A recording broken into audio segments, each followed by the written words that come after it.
indígenas. Bueno, ahora sí vamos a pasar al programa. Tenemos una mesa de lujo, es una mesa sobre objetos de arte visual, así que me gustaría invitar a las 3 personas que van a exponer a la mesa aquí. Claudia Uribe Chinen, que viene de la PUC de Perú, Anush Kachachian, que viene de Buenos Aires, y Gabriela Müller Ramat, que está acá en Santiago. Voy a leer la biografía completa de una vez en la mesa, pero... Sí. Y también para cerrar este bienvenida, me gustaría agregar que esto es nuestro segundo año de colaboración entre el Centro de Estudios Asiáticos y el CIR, y estamos muy contentos con todo lo que estamos haciendo, así que vamos a seguir haciendo cosas, inventando nuevos proyectos, etc. Como el año pasado hicimos un evento sobre los pueblos originarios de Latinoamérica en diálogo con los pueblos asiáticos, y este evento sobre la circulación de ideas como toma otra forma, o sea, entiende la interculturalidad de otra forma, así que estamos haciendo cosas muy bonitas. No sé si Gabriela está, si no... Jessica, y sos la moderadora. Sí, y yo soy la moderadora. Pasa, brother, pasa. Sí, voy a pasar. Reestructurémoslo un poco. Ya. Y le subimos las diapositivas que hagan falta. Sí, bien. Mira, mientras Tamara está organizando el PowerPoint, voy a leer la biografía más completa de cada una. Entonces, Claudia Uribe, este micrófono es mucho mejor. Claudia Uribe Chinen es doctora en estudios de patrimonio por la Universidad de Tsukuba. Se especializa en estudios de patrimonio, arqueología pública y arqueología social en el Perú.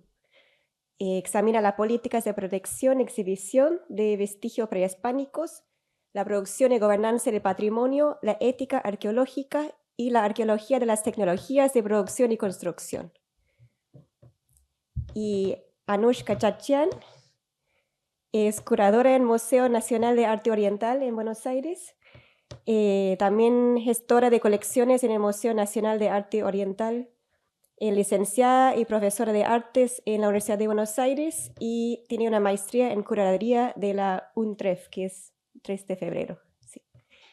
Bueno, y no sé si la tercera persona va a llegar, pero es artista visual, así que, bueno, tenemos una muy bonita mesa y no sé quién quiere comenzar. Según el programa. Según el programa. Según el programa. Sí, yeah. Perfecto. Bueno, entonces con Claudia. Una apertura, entonces. Ahí está.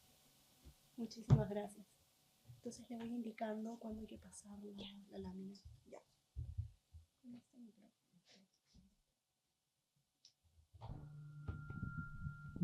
Creo que hay un pitido.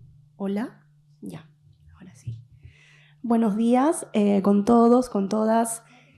¿Querés sentarte acá? No, mejor. Estos son, me explicaron, multidireccionales.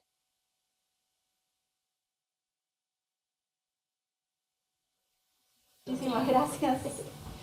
Bueno, buenos días con todos, con todas. Soy muy agradecida de formar parte de este encuentro, de esta jornada de estudios sobre materialidad asiática en Latinoamérica, y particularmente muy agradecida con el Centro de Estudios Asiáticos y con el Centro de Estudios Interculturales e Indígenas de la Pontificia Universidad Católica de Chile, y especialmente Jessica Sequeira por haber coordinado este programa tan nutrido e interdisciplinario.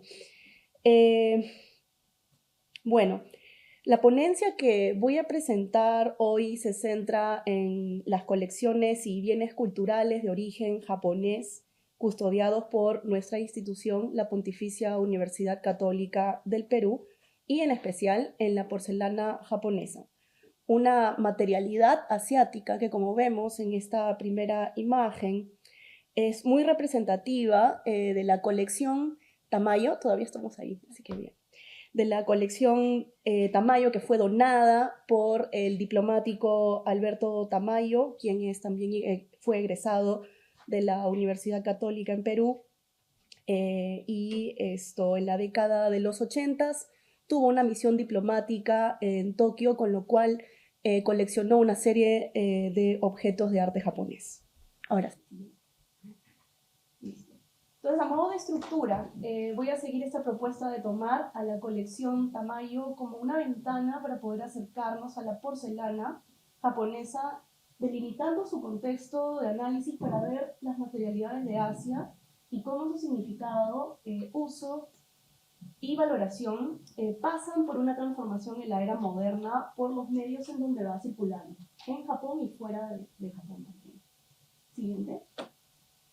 La colección Alberto Tamayo Barrios fue donada por él mismo a la Pontificia Universidad Católica del Perú en el año 2006, y esta colección se compone de alrededor de 200 piezas como implementos para la ceremonia del té y diversas vajillas, muebles multiusos, maletas, cofres, abanicos, esculturas en porcelana y cobre, xilografías y álbumes fotográficos. Entonces es por ende un microcosmos de cultura material japonesa que Tamayo reunió durante su estancia en Japón entre los años 1980 y 86, cuando se desempeñaba como consejero y luego como ministro consejero de nuestra representación diplomática del Perú en Tokio. Parte importante de esta colección se conforma de un conjunto de 45 porcelanas japonesas de estilos pertenecientes, en su mayor parte a la era Edo, a la época Edo, sobre todo Edo final, y de las épocas Meiji, Taisho y Showa. Y el interés de estas piezas en realidad radica en la posibilidad de interpretarlas como reflejos de estas conexiones, el diálogo transcultural y las formas de diplomacia establecidas entre Japón y Perú durante el siglo XX. Las piezas de la colección Tamayo han sido inventariadas y catalogadas en el sistema de bienes culturales de la Pontificia Universidad Católica del Perú. Los invito a escanear el código QR que tenemos en la esquina inferior para que puedan revisar una publicación que hizo nuestra institución en el año 2014 y una curaduría también con una de las piezas de porcelana de las que voy a hablar hoy. Siguiente, por favor. Entonces, aquí lo que propongo es analizar a la porcelana japonesa de esta colección, contextualizándola primero para luego entenderla como una materialidad que va encarnando relaciones entre arte, diplomacia y circulación cultural. La colección Tamayo, en particular, nos permite explorar cómo las prácticas estéticas y el coleccionismo de arte asiático, arte japonés, configuran nuevas formas de imaginar a Japón y también lo oriental desde los mundos de la diplomacia y el intercambio intelectual también entre Japón y América Latina a fines del siglo XX. Siguiente, por favor. Y en esta ponencia estoy tomando además el caso de la porcelana japonesa de un marco teórico que vengo desarrollando desde hace algunos años, que es el de la valoración y el consumo de antigüedades en la era moderna. Y este enfoque me permite mirar más allá de la apreciación estética de las piezas para entender también procesos como la circulación y las razones por las cuales un diplomático como Tamayo, peruano, llega a coleccionarlas más allá de su tamaño o la portabilidad. Nuestra circulación de la porcelana japonesa en el Perú es también una forma de imaginar el mundo, una manera de pensar a Asia desde Latinoamérica. Y siguiendo a John Apoura y antropólogo, podemos entender estas porcelanas como materialidades que viajan dentro de mediascapes, paisajes que están cargados de significados que los contextos locales van interpretando. Y en ese sentido, esta colección Tamayo es como un puente que está articulando de manera estética y simbólica relaciones entre Japón y Perú. Siguiente. Ahora sí vamos a adentrarnos un poco más en este trasfondo histórico, y la tradición alfarera japonesa tiene raíces muy antiguas, quizás de las más antiguas del mundo, pero la tecnología de porcelana llegó desde China a comienzos del siglo XVII, y es a partir de entonces cuando artesanos japoneses aprenden el uso del kaolin y perfeccionan la cocción a alta temperatura. El principal centro por antonomasia fue la ciudad de Arita, en la isla de Kyushu, seguido por Imari, que es el puerto desde donde se van exportando las piezas hacia Occidente por comerciantes holandeses y portugueses, ingleses eventualmente también, y por otros focos como Hirado y Kutani, conocidos por su refinamiento técnico y decorativo. Durante el periodo Edo, estas porcelanas comenzaron a circular globalmente a partir del comercio que se va controlando desde Nagasaki. Desde allí las piezas viajan hasta Batavia, Ámsterdam y Londres y se van insertando en un circuito mundial de lujo y de deseo que hace que la porcelana japonesa sea uno de los bienes más codiciados de la modernidad temprana. Al revisar la colección Tamayo, notamos que las formas de las piezas fueron pensadas tanto para la vida cotidiana como para los rituales o las ceremonias japonesas. Encontramos platos, tazones, que son los que componen la mayor parte de esta colección. También tazas tipo sobachoko, chawan, sakazuki, que son estos vasos para servir el sake, botellas tokuri y así como objetos rituales como incensarios y también platos más pequeños. La mayoría, mencionaba, pertenecen al periodo Edo, sobre todo al periodo Edo final, aunque también hay piezas de la era Meiji, Taisho y Showa. Entre las técnicas decorativas destaca mucho el sometsuke, que es una decoración azul bajo cubierta que va a producir un efecto de un azul muy llamativo sobre fondo blanco. Y también destacan los estilos, sobre todo Imari y Arita, porque son los focos de producción más relevantes. Y vamos a encontrar también algunas porcelanas de estilo Kutani y Nabeshima por los tonos rojo, violeta y azul. Y aparecen piezas también de celadón y cerámicas diversas. Siguiente, por favor. Esta pieza, por ejemplo, es un plato típico del estilo Arita, ¿no? El centro de producción más grande proviene de la isla de Kyushu. La técnica empleada aquí es el sometsuke, justamente ese azul bajo la cubierta con fondo blanco, y aquí se observan motivos naturalistas como plantas, animales, en este caso aves y carneros, y corresponde al periodo Edo intermedio, en el siglo XVIII. Siguiente, por favor. Aquí vemos un par de ejemplos de la misma época también, un Koma-inu o este perro león, que es una figura protectora, y un yubako, que es una caja que tiene varias capas, varios niveles en forma cilíndrica, que se usaba para almacenar y también presentar alimentos. Y ambos están reflejando justamente esa funcionalidad, pero también la estética, que es muy característica de este periodo Edo intermedio. Siguiente, por favor. Este otro yubako, que también es cilíndrico, pertenece al periodo Edo, pero final, o sea, en el siglo XIX. También es una caja que es apilable con varias capas para guardar comida o utilizarse en ocasiones especiales, y lo que llama la atención es que está decorado con motivos de olas y de naves estilizadas, y que también están revelando cómo se va combinando todavía esta utilidad y la estética. Siguiente, por favor. En este caso sí es una botella tokuri que está combinando no solo el azul y el blanco, sino también aquí se inserta el vermellón con detalles de pan de oro. Los motivos aquí también siguen siendo naturalistas, caballos. Entonces vemos claramente que hay una predilección por representar animales y también el uso de estos colores cada vez más matizados. Siguiente, por favor. Esta también es una botella para guardar líquidos, sobre todo el sake. Presenta guerreros con armaduras, probablemente samurái de la era, entonces motivos también florales en azul y vermellón, y más bien va marcando una tendencia en la era Edo final, en donde también coexisten diferentes estilos, y la decoración se va haciendo un poco más compleja y también narrativa. Siguiente, por favor.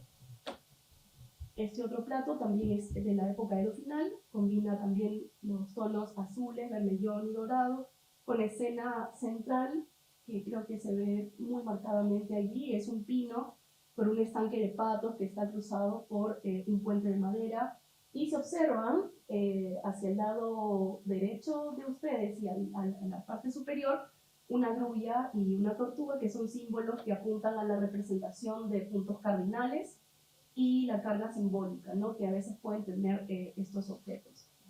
Siguiente, por favor. Bien, este sakazuki, que es un vaso, una tacita para servir sake, sí pertenece más bien al periodo Meiji. y está decorado no en azul, sino en bermellón y dorado, con figuras del dragón y del ave fénix, que también son símbolos míticos que aparecen mucho en este tipo de representaciones. Aquí se intensifica más bien el uso de pigmentos, otros colores y la ornamentación también simbólica para estas vajillas, quizás un poco más ceremoniales. Siguiente, por favor. Bien, aquí viene un contraste claro porque estas piezas son de la era Showa y las piezas en la era Showa empiezan a manufacturarse con la técnica del torneado, ¿no? En este caso las piezas son un tazón y un haidai o peana, que están reflejando más bien como una reinterpretación de modelos anteriores y en cierta medida la continuidad también de las técnicas tradicionales en un proceso que claramente está apuntando a la modernización. Bien. Y contrastando también, esta pieza, este tazón es de la era Showa y tiene una decoración muy profusa, como podemos ver, además con las flores del crisantemo, que son el símbolo de la casa imperial japonesa, y se va convirtiendo en un motivo clásico también de la estética japonesa, que va combinando claramente la tradicionalidad con la modernidad. Siguiente. Gracias. Y resumiendo, lo que vemos a partir de la porcelana también es la evolución de estilos, el consumo de los usuarios, que claramente es una red de usuarios que no solo quedan enmarcados en el ámbito del Japón, sino también Occidente, que demanda la adquisición o la circulación de algunas porcelanas a través del comercio. Entonces, vemos que, por ejemplo, en el periodo Edo intermedio, que está en la fase inicial de nuestras colecciones, el predominio es del sometsuke, con estos colores azules con fondo blanco, motivos de paisajes, rollos de sutra, aves, ¿no? Son piezas de uso ceremonial y también doméstico. En el periodo final hay mayor variedad formal y decorativa y también una combinación de esmaltado con sometsuke y además motivos dorados, más simbólicos, aparecen más tokuri, botellas, tazones y los vasos para sake. En la era Meiji hay un uso intensivo de vermellón y creo que esa copa que vemos en la imagen es representativa. También con decoraciones doradas y fundamentalmente vajillas para el consumo del sake. El Taisho, que es la siguiente era, ya adentrándonos además en el siglo XX, es una producción más homogénea, con tono celadón y menor carga decorativa. Y se están reinterpretando además los estilos y los modelos de las eras Edo y Meiji. Bien, y en la época, Showa también vamos a ver que hay una decoración quizás un poco más simplificada con técnicas mixtas. Siguiente, por favor. En la modernidad, este consumo de lo oriental a través de la cerámica, la porcelana, se convierte en un lenguaje también de distinción global. Y esto claramente no surge únicamente en el siglo XX, sino que viene desde que la porcelana japonesa empieza a circular en Occidente, convertida en un símbolo de refinamiento y conocimiento de la cultura oriental. Son piezas que originalmente tenían uso cotidiano, o ceremonial, que pasan a ser objetos de colección, resignificadas por quienes las valoran. Incluso hoy, en la era de la globalización, los escaparates exhiben piezas de porcelana para el público. Esta es una imagen de la ciudad de Arita, el gran centro de producción de porcelana, justamente Arita Yaki en Kyushu, en donde se combina la tradición con un atractivo contemporáneo, además mostrando que estos objetos siguen siendo apreciados hoy en día, codificados, reinterpretados culturalmente. Y la colección Tamayo refleja precisamente ese proceso, cómo la porcelana japonesa se incorpora al gusto moderno, transformando su significado y también su valoración. Siguiente, por favor. Entonces, coleccionar porcelana también es un acto de mediación cultural, así lo podemos interpretar. El coleccionista va interpretando lo ajeno, resignifica la porcelana dentro de la tradición occidental de la estética y del gusto, justo lo que comentaban al inicio en la inauguración de esta jornada. Entonces, ordenar, comparar, codificar y localizar el exotismo, aquello que es ajeno a la cultura local, es parte de este proceso. Y Alberto Tamayo, como diplomático peruano, articula esta porcelana japonesa con discursos de modernidad y también de apertura cultural, utilizando este coleccionismo como puente entre dos mundos, el Perú y el Japón. Siguiente, por favor.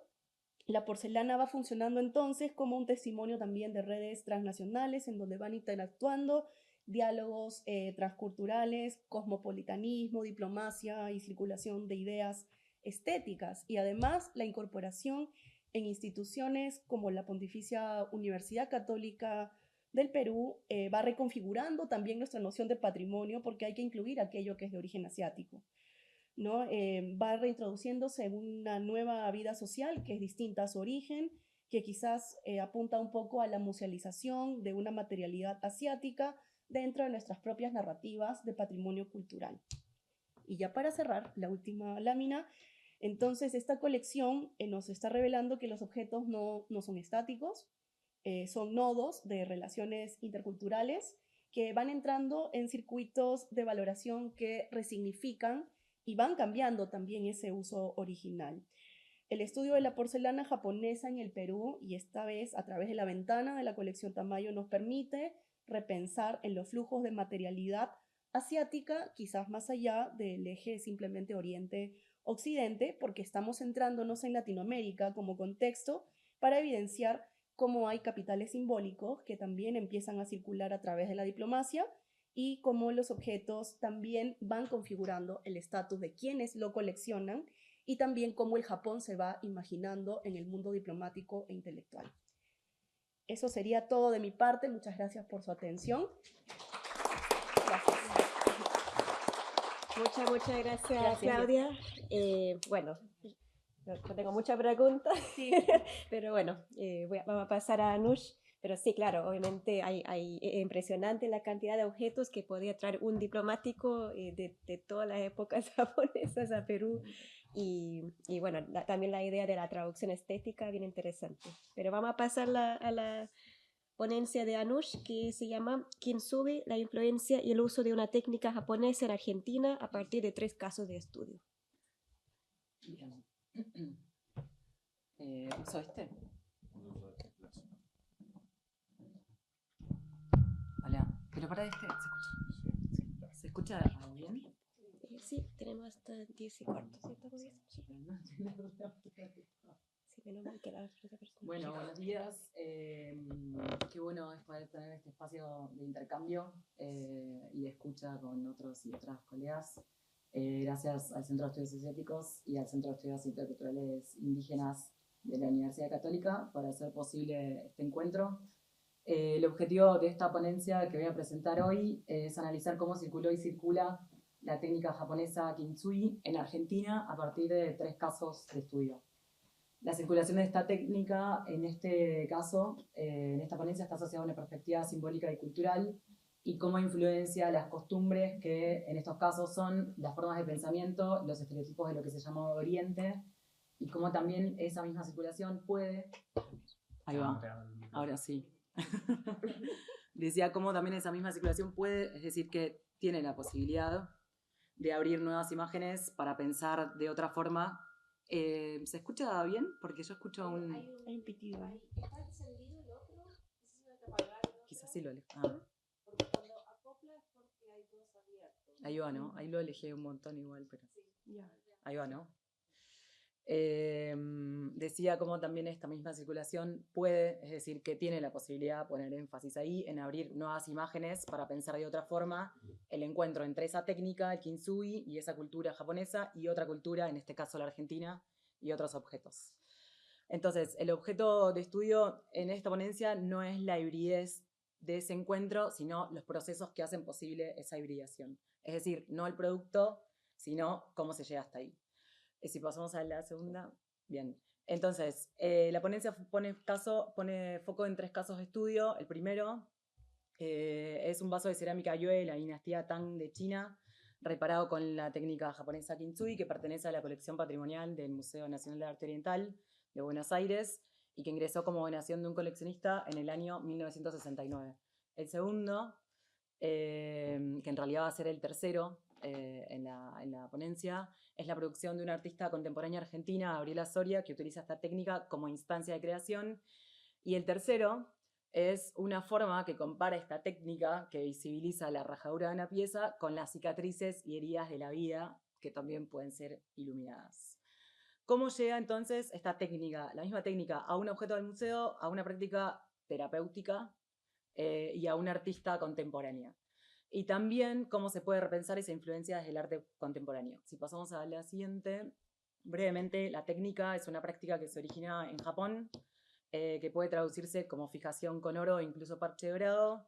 Surge de la necesidad de reparar piezas de cerámica que son objetos de uso cotidiano, vasos, platos, cuencos. Entonces, no solo se reparan las piezas, sino que se recupera el fin, es decir, el uso para el que fue fabricado ese objeto.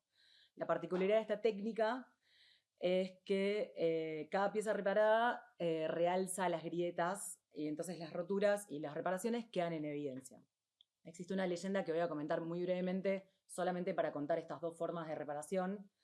La historia cuenta que el octavo gobernante del shogunato Ashikaga, llamado Yoshimaya, que gobernó Japón entre los años 1449 y 1473, se le rompieron unas tazas de té y decide enviarlas a China para reparar. La historia cuenta que cuando se las devuelven de la reparación de China, se ve la primera imagen, es decir, la imagen de la izquierda, reparada con esas grampas que lo que hacían era unir a modo de grampa, claramente, una parte y otra de las que estaban rotas. Lo que cuenta la historia es que esto no le gustó al shogun, entonces sus artesanos emplearon los elementos que tenían disponibles para la fabricación de joyas y ornamentos militares. Entonces usaron urushi, que ayer lo mencionábamos en la visita, le mencionaban, que es la savia que se extrae del árbol de laca, que es un barniz natural y un adhesivo muy fuerte. Entonces, como la primera foto allá de la derecha, se empleaba con un pincel y luego se espolvoreaba con oro. Si pasamos a la siguiente. Pasamos entonces al caso 1. Para eso introduzco muy brevemente el museo para que veamos desde dónde es que tomamos este caso 1. El Museo Nacional de Arte Oriental de Buenos Aires fue creado en el año 1965 y una vez abierto comenzó a recibir donaciones y legados de coleccionistas particulares del país y en menor medida de embajadas y en muchísima menor medida realizó compras. En el año 1969 recibe una donación de un coleccionista que incluía este vaso de cerámica Yue de la dinastía Tang de China. En la ficha de ingreso y en el expediente de donación, o sea, en dos lugares distintos, no hay registro de esta reparación que hoy vemos con esta técnica, pero luego hay una actualización que se hace periódicamente del estado de conservación del año 2001, en donde se escribe roto y reparado. ¿Por qué un objeto que viajó desde China y que es de la dinastía Tang fue reparado con esta técnica? Y la pregunta también es cuándo y dónde fue reparado, quién toma esa decisión de que sea reparado con esa técnica.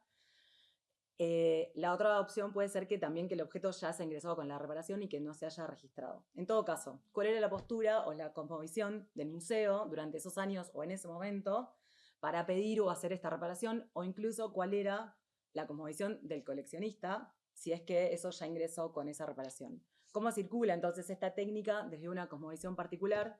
Y cómo se retroalimentan técnica y cosmovisión.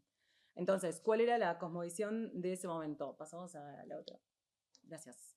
Bueno, el museo, decíamos recién, fue creado en 1965.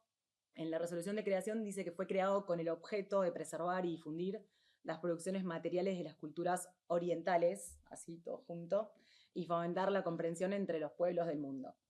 La exposición inaugural se realizó en 1966 y se llamó Arte Oriental. Fue compuesta por piezas provenientes de distintas colecciones de particulares y de otros museos. Así como esta primera exhibición se llamó Arte Oriental, las exhibiciones de los años siguientes respondieron a denominaciones parecidas por lo generales. Parecidas por lo general, ¿no? Que abarca. Por ejemplo, Arte de la India, que es esta que se ve en la imagen, Arte de la China, Arte de Corea, ¿no? Todo con una mirada puesta en recuperar una historia y una mirada de esos países, ¿no? ¿Cómo era el arte de la India? ¿Cómo era?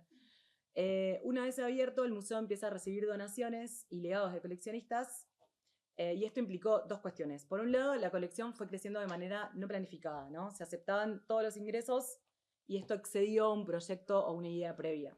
Y por otro lado, las elecciones de esos coleccionistas correspondieron a una cosmovisión particular, la del coleccionista occidental, aunque fueran americanos, de la primera mitad del siglo XX. Y el museo mantuvo esta cosmovisión eurocéntrica de Oriente relegada a la categoría de un otro como exótico, ¿no? Un Oriente creado, cito a Said, en cierto modo por los conquistadores, los administradores, los académicos, los viajeros, los artistas, novelistas y poetas británicos y franceses. Un Oriente que es algo que está afuera, que es inaccesible. Los objetos ingresados fueron elegidos por estos coleccionistas desde ese enfoque del mundo oriental, en donde el otro se reduce a imágenes cristalizadas, en donde sigue siendo una exageración de determinados rasgos, actitudes y características. Y eso no solamente es tomar una posición, sino que también es establecer una relación de poder, en donde el otro es solamente eso que define. Imaginar al otro peyorativamente es un ejercicio de poder, y por eso un modo que se instaura para neutralizarlo. En Argentina, este discurso del orientalismo adapta los discursos orientalistas europeos, es decir, que se reiteran los estereotipos discursivos, pero se opera también una adaptación crítica de los mismos. Esto significa que se adapta a las condiciones locales. Entonces, existe un orientalismo argentino específico y además ese discurso toma una relativa autonomía respecto del europeo, en el sentido de que en Argentina el interés por Oriente no se traducía a una voluntad de expansión ni dominio cultural.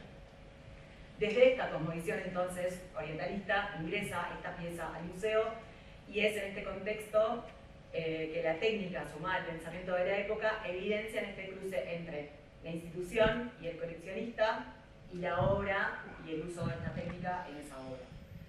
Entonces, es en este contexto que se decide la reparación. Vuelvo al micrófono. Entonces, pasamos al caso 2. Acoplo, ¿no?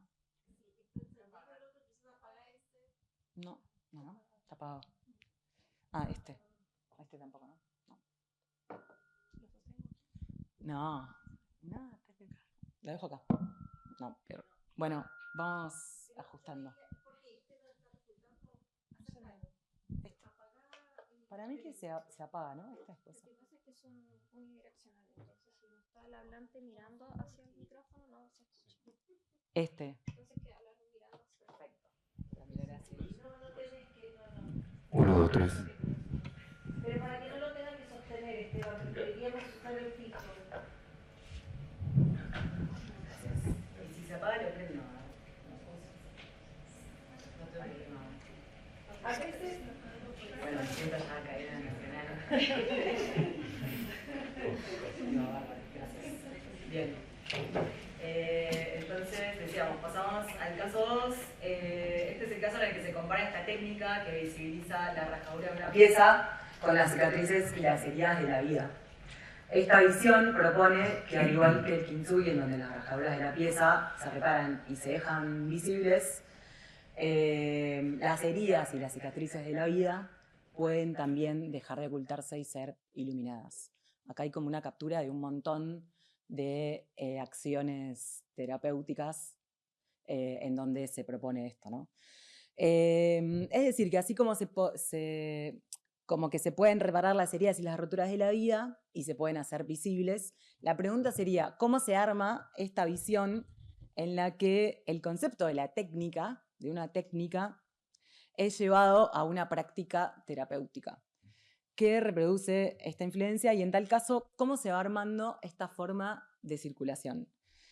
El kintsugi como concepto está vinculado a un montón de otros conceptos japoneses. Voy a tomar 2 para ver cómo es que llegamos a esta idea, ¿no?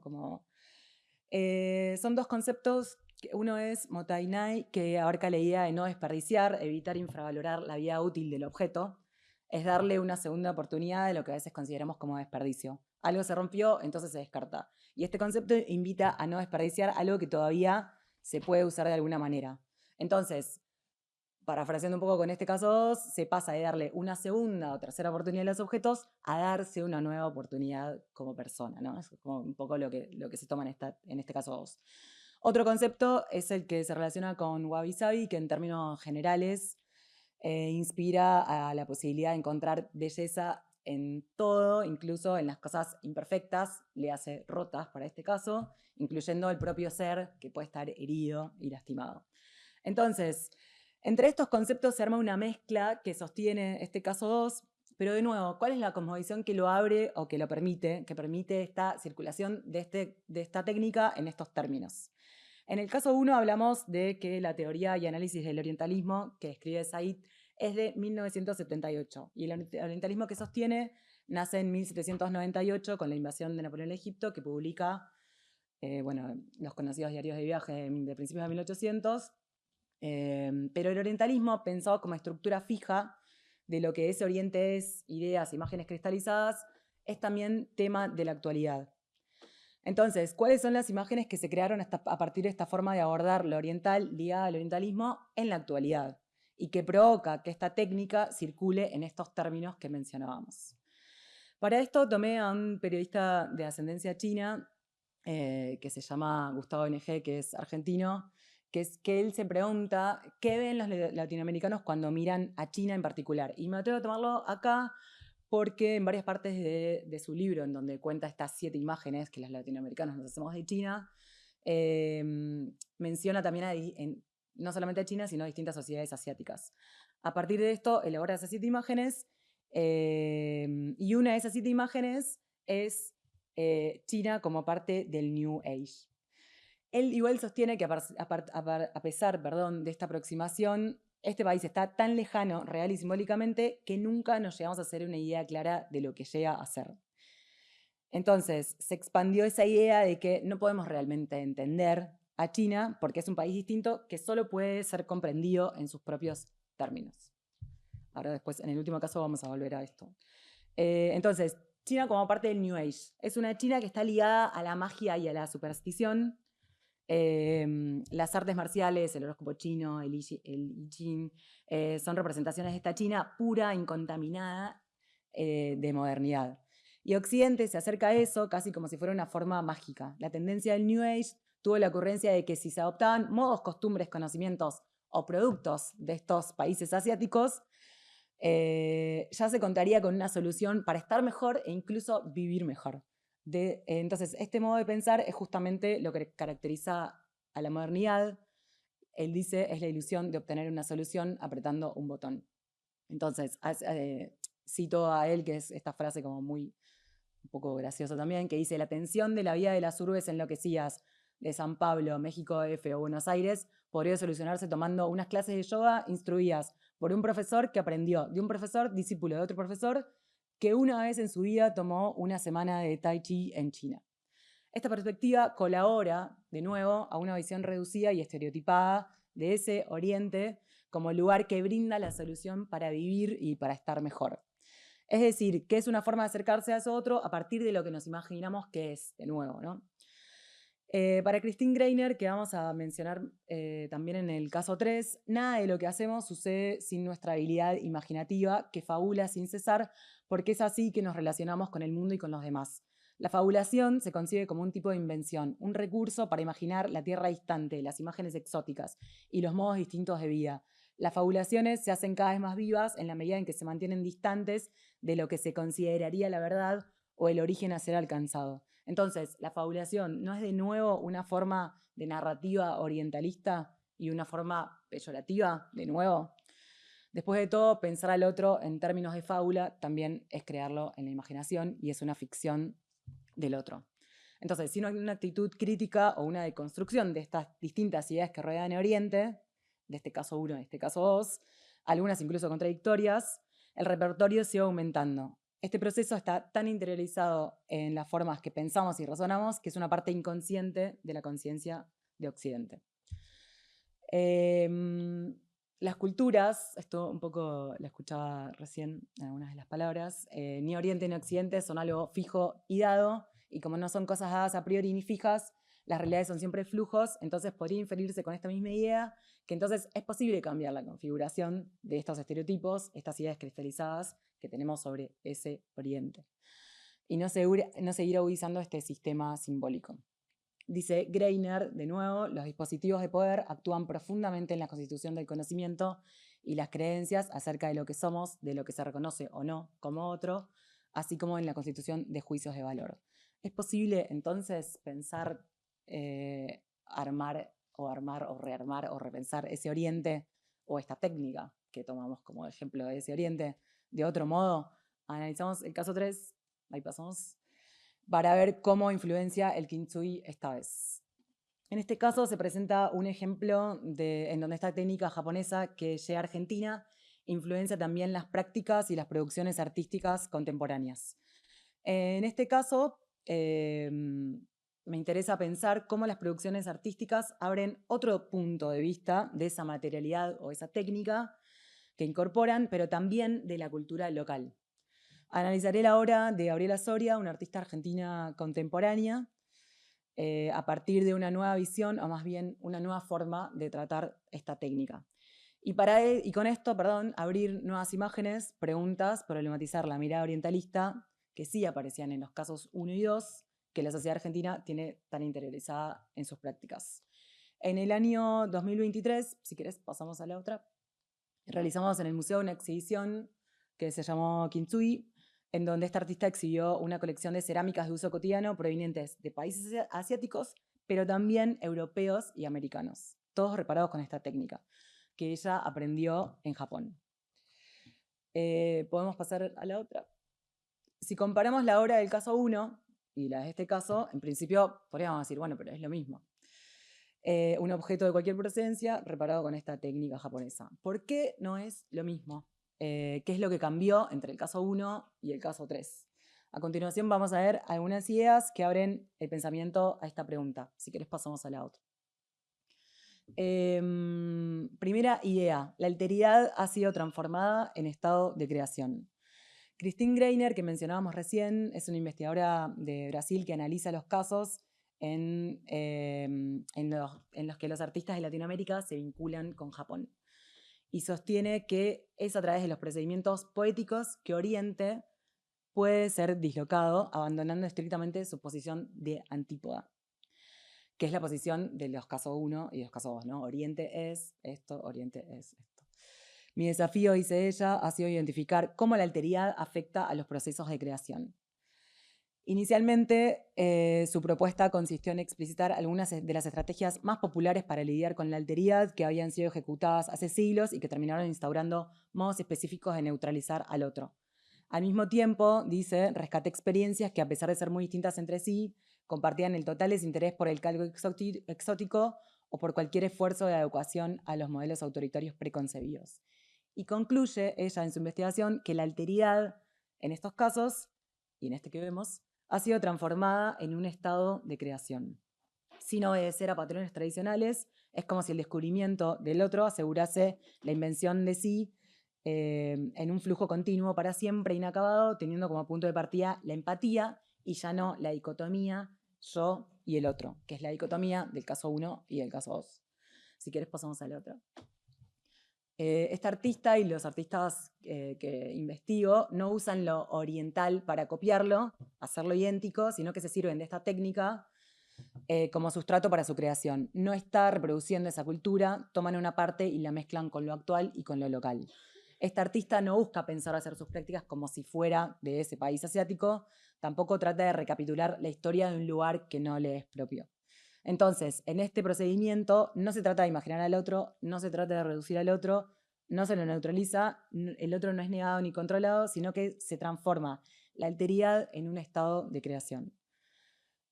Lo que hace el arte es radicalizar esta disponibilidad, haciendo de la alteridad un estado de creación. Entonces, ¿cómo se entrecruzan los imaginarios? ¿Cómo se construyen las imágenes a partir de ese cruce? ¿Cómo se produce un encuentro que no busca recapitular la historia de ese oriente, ni tampoco olvidar la local? Cuando se encuentran ambas culturas, no se borra ninguna, no se pegotean, no se juntan. Se cruzan en algunos puntos y en otros se ven claramente separadas.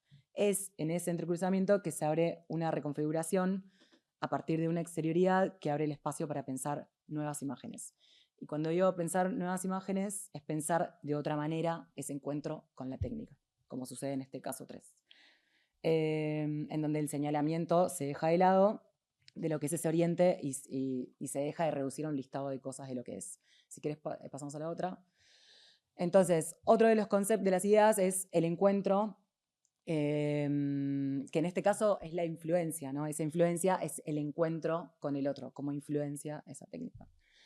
Que pasaba en el caso 1 y en el caso 2 pasaba el señalamiento y acá sea otro tipo de influencia que es el encuentro. Entonces, hay otra idea que quiero introducir, además de la idea de encuentro, que es la idea de oponer y señalar. No sé si avanzar más rápido. ¿Estamos con tiempo? Sí, bien, buenísimo. Bien. Entonces, que comenta François Julien, que él también analiza los cruces entre China y Occidente, habla del opuesto y de la idea de encuentro. En lo opuesto, comenta, la alteridad es ordenada y resulta a la vez replegada y asignada. Se ve contenida. Entonces, aunque parezca paradójico, él lo que propone es que para encontrar al otro, esta idea de encuentro de la que hablaba recién, es necesario abrir una distancia. Buscar lo otro, no en lo que se enuncian las antípodas, sino más bien abriendo una distancia. Lo que sostiene es que al emerger en una distancia, el otro puede ser encontrado. La propuesta entonces es desarmar lo que conozco de ese otro y en la distancia es la que finalmente conduce a descubrir ese otro, ¿no? Es la diferencia entre definir a ese otro por lo que pienso que sé que es ese otro y preguntarse qué es ese otro. Cuando abro esa pregunta, abro la distancia. Y solamente cuando abro la distancia es posible el encuentro.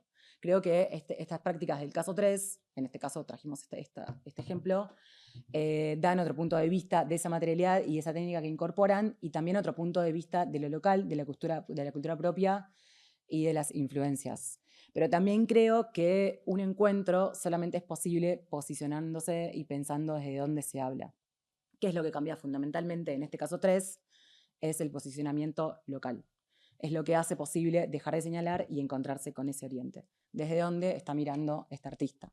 Hace un tiempo, en una conversación con una artista preparando una muestra en el museo, ella me contaba sobre su viaje a China. Ella fue a investigar un concepto del que después hicimos una muestra y me decía, sé que nunca lo voy a entender como un chino. Y ahí es donde ella se posiciona como local. Es ahí, en ese hueco, donde se abre la distancia y es ahí donde se da el encuentro. Es abrir un concepto que no es propio para con lo propio construir algo nuevo. Usar ese concepto o esta técnica no para copiarlo o para decir lo mismo, sino para usarlo como sustrato, para mezclarlo con lo local y con lo actual y hacer otra cosa distinta. Entonces, con estas ideas mencionadas anteriormente, inferimos otro tipo de posición. En este caso 3, hablamos de, y cito a Patricia Almacei, de que el mundo ya no puede dividirse en estas categorías imaginarias de Oriente y Occidente y tampoco entre Occidente y el resto. Entonces, preguntarnos y cuestionarnos las representaciones de Oriente y sentir la necesidad de crear una nueva manera de hablar y acercarse hacia Oriente. Existe una manera de abordar Oriente e incluso ser críticos de Oriente sin ser orientalistas. ¿Qué pasa entonces si esta circulación en las prácticas contemporáneas finalmente abre una nueva forma de ver esa técnica desde una mirada posorientalista? Vamos a la última. Entonces, vimos una misma técnica en 3 casos distintos. Cada circulación contribuye a un tipo de influencia o de otra. Las primeras 2 a la perpetuación de estereotipos. La tercera abre a la posibilidad de pensar con las imágenes o desde las imágenes y generar nuevas formas a partir de las imágenes. La mezcla o el cruce así pensada entra en un paradigma contemporáneo. Entonces, ¿cómo circula cultural y simbólicamente y cómo influencia esta técnica en cada caso? En el caso 1, circula como lo oriental. Para reparar algo exótico oriental, uso algo exótico oriental. Influencia el pensamiento orientalista. En el caso 2, de nuevo, circula como estereotipo. Usar ese oriente como estereotipo, del estereotipo de Oriente sabe mejor cómo sanar o cómo soltar, incluso si estamos hablando de Latinoamérica. Influencia el pensamiento de Oriente como solucionador de problemas espirituales. Y en el caso 3, circula como sustrato para la creación, se transforma en estado de creación, se reconoce como otra cultura y abre nuevas imágenes. En esta circulación no se trata de imaginar al otro, no se trata de reducir al otro, no se lo neutraliza, el otro no es negado ni controlado, sino que se transforma la alteridad en un estado de creación. Es pasar del señalamiento del estereotipo al encuentro y la importancia del posicionamiento local. influencia entonces a partir de un pensamiento y una mirada postorientalista. Para cerrar, una frase breve que me gusta mucho de Eduardo Viveiros de Castro, que propone una definición de la antropología que describe como el estudio de las variaciones de importancia. Y explica que si hay algo que le corresponde a esta ciencia, no es la tarea de explicar el mundo del otro, sino más bien multiplicar nuestro mundo. Entonces, no se trata de definir este oriente, sino más bien de expandir los mundos, desarmar las formas para poder abarcarlas, detenerse, desarmar la mirada y una vez desarmada, volver a mirar. Gracias.